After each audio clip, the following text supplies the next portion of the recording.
The Republicans are poised to win the House majority in 2022 as President Trump is already planning his political comeback.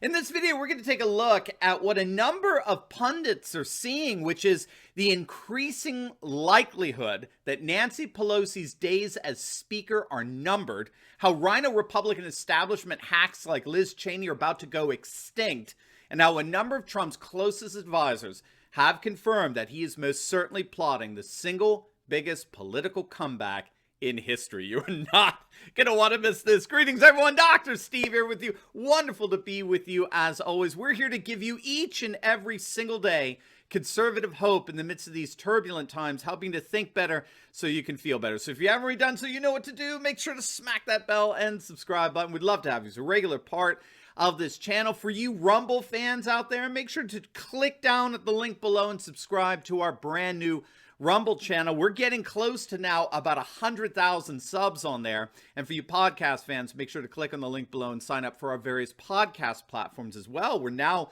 one of the top 20 podcasts in the nation for political commentary. But first, let's give a huge shout out to the sponsor of this video, and that's collagen, available at my special website, healthwithsteveturley.com. If you don't know, many health experts now agree that consuming collagen helps to renew and revitalize how you look and how you feel. Taking collagen regularly can revitalize your body, can make your skin, bones, even your hair look and feel more healthy and youthful. And if you click on that link below today, you're going to get a 51% discount on your order. So don't wait, click on that link below and get your own collagen supply today. You'll be glad that you did. All right, gang, so let's dive right in here. As the impeachment circus in the swamp begins this week, we've got some really encouraging news regarding the prospects for the Republicans in taking back the House, literally just months away from now. The Washington Examiner is reporting that Republicans are, in their words, in decent shape to win the House majority in 2022. Now, if you don't know, midterm seat loss averages nearly 40% for unpopular presidents. Gallup has found that presidents with approval ratings below 50% suffer an average of 37% seat loss for their party in the House, while presidents with above 50% approval average suffer a loss of 14 seats. So it's a pretty dramatic discrepancy for sure. And Biden has already been underwater. He started his term with an approval rating of just 48%. I mean, seriously, what the hell do you say to that? 48%. To put this in perspective, Obama had a 67% approval rating on his first day of office, and Trump had a 56% approval rating in his first day in office. And that was already after weeks of deep state attacks from the liberal media and U.S. intelligence community and the like. And to add insult to injury, President Trump's final approval rating in office on his last day was 51%. Trump exited with a higher approval rating that Biden had in entering. So with the data as our backdrop, the Washington Examiner is analyzing the upcoming 2022 midterms, and they're concluding that the Republicans should have a relatively easy time taking over the House. Now, keep in mind that the 2020 election was so bad for the Democrats that they currently have the slimmest House majority in over 80 years. At least 10 Democrat incumbents were defeated on the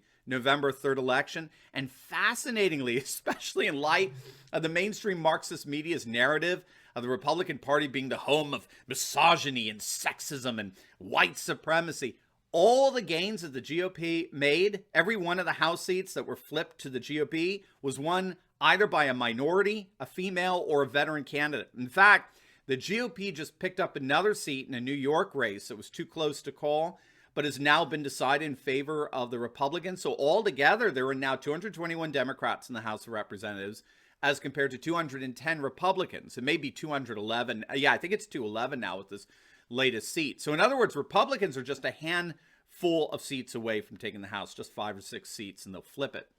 And what's really neat is that not only did the GOP do very well in House races in 2020, they also dominated the state legislatures in such a way that they may actually be poised to dominate the House for the next decade.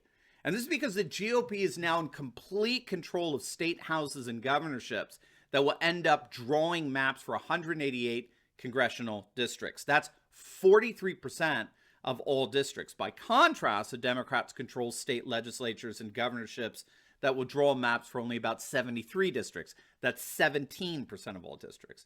And by controlling 43% of all districts, we're going to start seeing states go deep red. So the GOP now has full control of Texas, Florida, and North Carolina. And that alone means that with reapportionment due to the 2020 census, because of their population growth, those states combined will create approximately 4 new GOP seats starting in 2022, which means that just with reapportionment alone, the GOP is poised to take control of the House. I mean, just with the new seats that will be added to the Congress, that alone could give the GOP a House majority. So things are really looking good for the Republicans. Even Nate Silver over at 538 is admitting the GOP is on track to take over the House in 2022. Again, literally just months away. And you know what else is months away? That, of course, would be the primaries, which precede the midterm elections. And we're already seeing the RINO never-Trumper neocon establishment going down. Donald Trump Jr. just announced that he will be actively campaigning against Liz Cheney, the leader of the 9 other Republican RINOs, who voted to impeach President Trump in that kangaroo court that refused to give Trump due process.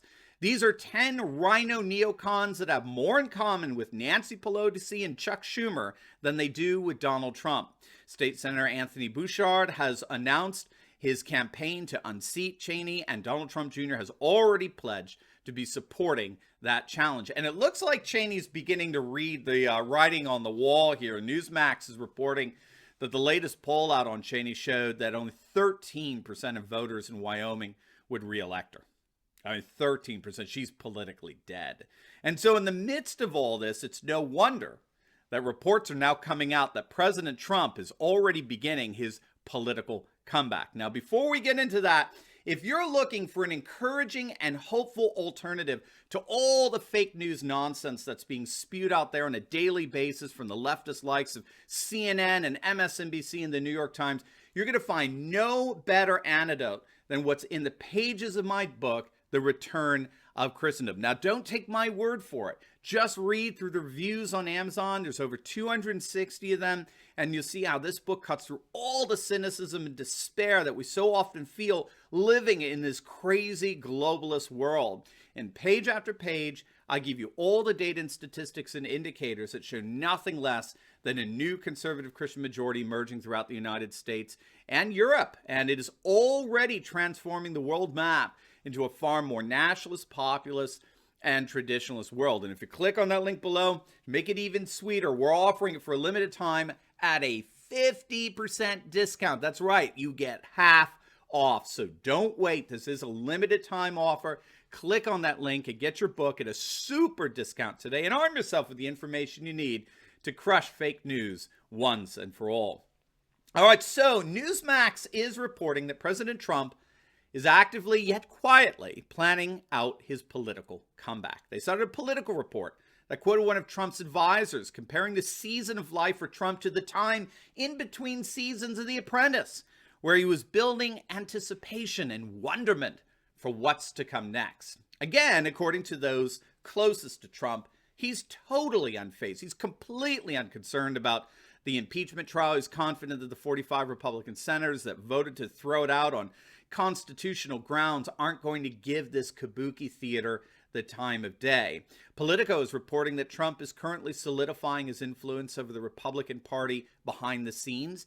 Even Trump's closest allies are starting to call him Teflon Don. Nothing sticks to him. They tried to exploit the Capitol building riots as a means of getting rid of Trump. They tried to impeach him now twice. They tried the whole Russian collusion conspiracy hoax pushed 24/7 by the mainstream media, who, by the way, are lecturing the Republicans about Q. I mean, we could go on, and none of it is stuck. None of it has forced Trump out. And the polls bear this out. Over 90% of Trump supporters want him to run again in 2024. Over 40% of the party as a whole wants him to run again. The closest competitor, interestingly enough, is Mike Pence, with only about 13% support. Every other possible GOP candidate is in single digits. Trump runs away with it in terms of the support he has in the party. And that's why people like Steve Bannon, who has a pretty good record of predictions. Bannon, of course, was the head of Trump's campaign in 2016. According to him, Trump is indeed going to take back the White House in 2024. So There is no question that President Trump is very methodically and very patiently planning what looks to be like the single greatest political comeback of our lives. Now, before you go, make sure to like this video, comment down below, and subscribe to my channel. You definitely want to check out my latest video. I just uploaded it. It was too much fun, I gotta tell you. So now Biden got booed at the Super Bowl 55 in what's nothing less than a massive backlash against woke sports. You're not gonna want to miss it.